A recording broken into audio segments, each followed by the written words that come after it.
और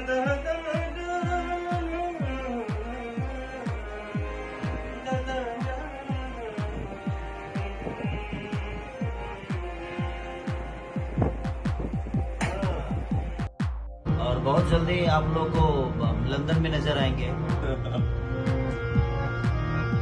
कि चाटे का बहुत चाटा नहीं हर के हो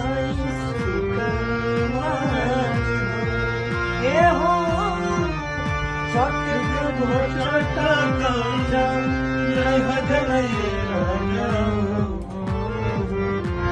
नहीं हर के।